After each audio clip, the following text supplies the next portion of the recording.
and sort of gently help each recognize that we're co-creating a reality and sort of help nudge them towards one another and help them sort of see that this is going on.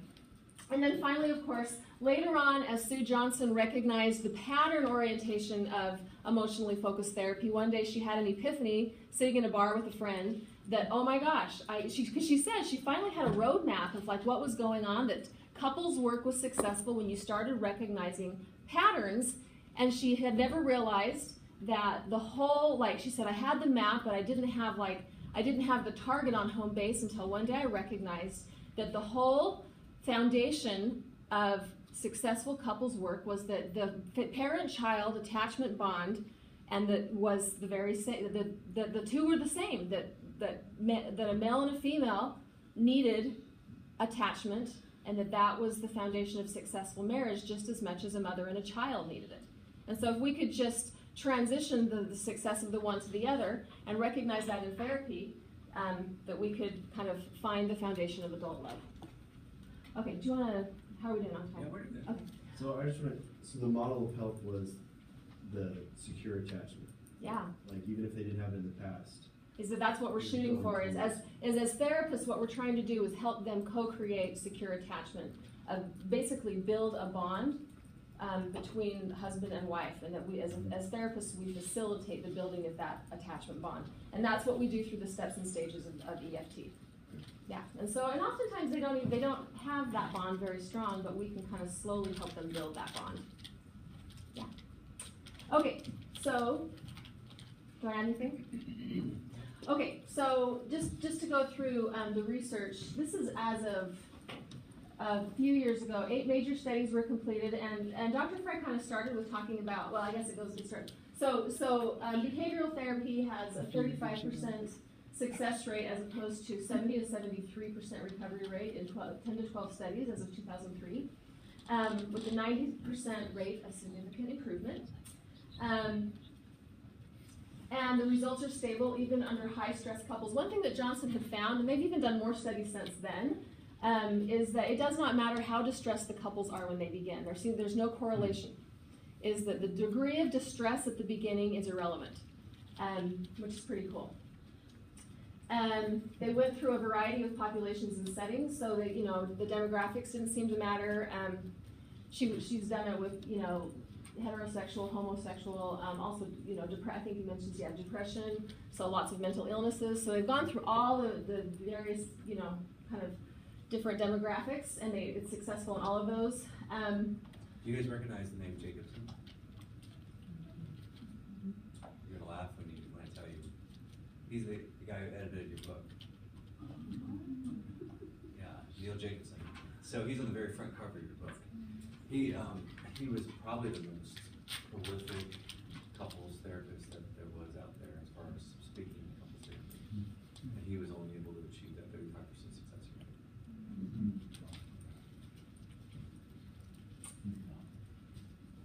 And then one of the most important aspects to predict outcome was your alliance with your therapist.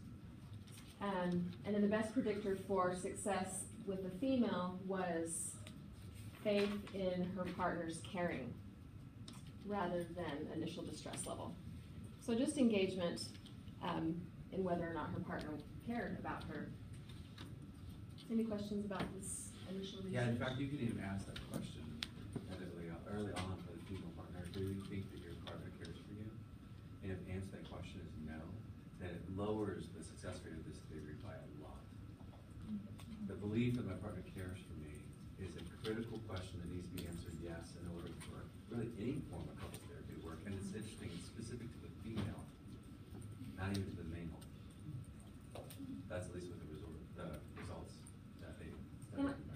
I've even started my work with several couples who come in quite distressed and even said, even before we do a lot of our work together, I just want to let you guys know that no matter what you've been through, if both of you want to save this marriage, that's all that it takes. I don't even care how bad it's been. And oftentimes you'll get like tears rolling down both of their eyes. And I'll say, that's all that it takes. Like, that is it. And we can do this thing together. And like hope enters the room, and it's really pretty powerful, because if you guys are all, if you all want this, that's it. That's enough. Okay, think this is- Okay, does your partner care for you?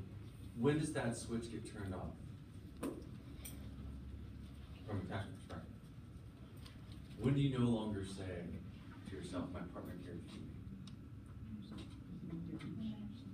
When you detach, you go through the phase of detachment and you experience an attachment injury. So attachment injuries, remember the story I told you about the wife and the child? Like that's when the switch gets turned off and the wife says, he doesn't care about me. It can be the injury, the combination of wounds. That's when the switch gets turned. When the switch gets turned off, it makes it much more difficult because the wife or the husband is no longer, they're no longer in pursuit. They have detached. That's a detaching statement to say, my husband no longer cares for me, right? You stayed attached to people that you believe still care for you. So it's really a question of detachment. And Sue Johnson calls it a never again moment in her work with these people when they say, I will never again trust you. And that's kind of when they just sort of mentally or, cut things off. I think this is your... Yeah. So you're looking for that event? Yeah. Well, yeah, that can be part of it. Yeah, is looking for that. But if they come to therapy not believing their partner cares for them, you can assume that there's been some major attachment injury in the relationship that has led them to believe that. Yeah, they usually have an event that they can describe. It's very vivid in their mind. They can tell you the color of the wallpaper, and, the smell of the room, and so they wired themselves that way because in order to turn that switch off, they had to be that significant event that communicated that they're not cared for. Yeah, and some people are more vulnerable to that. They're just looking for an affirmation, right? Where other people it has to be a huge event. So it really depends. And so it doesn't necessarily look at like the same intensity level as you might expect in one individual. But yeah, so we'll talk a little bit about how do you repair attachment wounds, because they're very difficult, especially if the attachment wounds happened a long time ago. That couple I was talking about, it was 15 years in that attachment wound of not believing he cared. That's a long time. There's a lot of established patterns for 15 years. Then all of a sudden they come into therapy and you're supposed to kind of unwind that. It's a very difficult thing to do. Yeah, good question. Okay, let's watch Sue Johnson's sort of intro to EFT real quick, so we can get a little sense of more of where we're headed.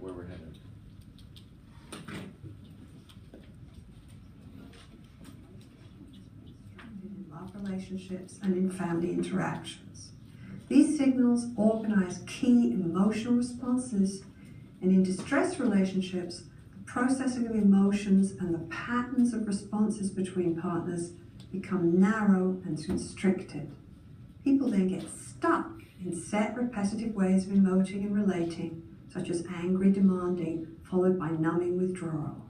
Emotion is the music that directs the interactional dance. It literally moves the partners in the dance. The EFT therapist reconstructs the emotional responses that maintain distressed partners' negative moves in the dance of distress and guides partners step by step into new patterns of open, loving responsiveness, new emotions, structure, and new dance. 3 stages and 9 steps of EFT are laid out in the literature. The process moves from de-escalating negative feedback loops, such as criticized distance, that destroys safe connection and feed insecurity, to restructuring key emotional responses into positive bonding cycles, and then consolidating these positive changes so they stay stable. We use attachment theory as a map to help us understand couples' interactions and each partner's deeper emotions and needs, and the key defining moves and moments of a love relationship. Angry criticism, for example, is seen through the lens of separation distress as an attempt to force a loved one to respond and so soothe fears of isolation and abandonment. One of the interventions you'll see illustrated on this tape. The EFT therapist uses empathic reflection as a core intervention to focus the session, distill and order core experience, and build a safe alliance. The therapist validates. I might say, I understand how hard it is for you right now to let down your wall and talk to your partner.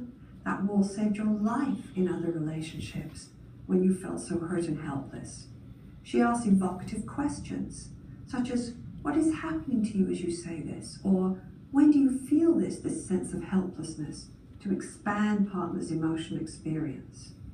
She heightens emotional responses by replaying, recalling interactions, or using simple images. For example, speaking of how partners shut down so as not to hurt, and then shut out their lovers. Simple interpretations expand emotional experience. Uneasiness becomes framed as a sense of fear. This conjecture is just one step beyond where the partner is. Client's experience is in a sense unpacked and distilled, so much happens in a moment. Each emotional response has physical, meaning, and motivational elements. Interactions are also tracked and reflected, and patterns described and explored. Negative patterns are framed as the joint enemy of the couple, and reframes are used to shift negative responses and place responses in an attachment context. A partner might be framed as withdrawing out of a need to protect the self from the so important and valued other, rather than withdrawing out of indifference. The therapist creates enactments, where partners interact in a structured, guided way and slowly learn to reach for each other and create a safe haven and a secure bond. This tape is just a small part of the resources available for learning EFT, all of which can be found on the EFT website. Okay, so that's hard to absorb all that, right? Did she lose you about minute one? You're like, okay, how does this all unfold? How does this all make sense? Because it sounds really complex, how to work this model. But we're going to break it down into really simple steps, help you make sense of it so you can start making those connections. Then we can rewatch this at the end to see if you can understand what she's saying. Okay? Because as I listened to it, it made a lot of sense to me, but for someone who hasn't been practicing the theory or learned it, it really seems like a complex jumble of mess. So let's start with what are the basic assumptions of EFT. Okay, and these assumptions will guide the practice of EFT. So the first assumption, EFT views couples distress as being maintained by absorbing states of negative affect. So the two of the most common absorbing states of negative affect are anger and fear. So as a couple experiences anger and fear, it primes certain behavioral responses. It's unique to the individual, but my anger might prime a certain response that yours may not. My fear might prime a certain response that yours may not. Right? So let's see by show of hands. No, not show of hands. Let me give an example from somebody. Give me an example of what your fear primes you to do. Behaviorally, in relationship. When you feel afraid, I typically do this. Yell? Okay. Withdraw? Two people, same emotion, different behavioral response. Right? When you feel angry, what are behavioral responses you might do? Not talk? Yeah, get quiet. Get quiet? Yeah. Yell? Right, argue? Anybody defending? Yeah. Criticizing? Yo. Right? These are some common, right? But it's unique to you. Do you think you do the same thing over and over again? Right? When you get afraid, do you withdraw every time? When you get afraid? You typically withdraw? 9 times out of 10 you're going to withdraw? I'd say 80%. Okay, Because 80%. I'm scared if I say something or Yep. what's going to be, Right. how they're going to receive it. Right.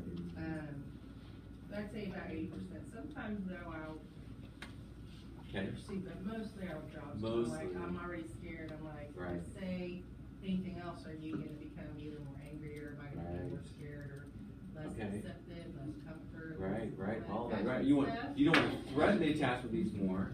Right, with the fear of the anger. So the behavioral sequences there, one is to oftentimes protest. And sometimes it's to defend against the attachment need going further unmet.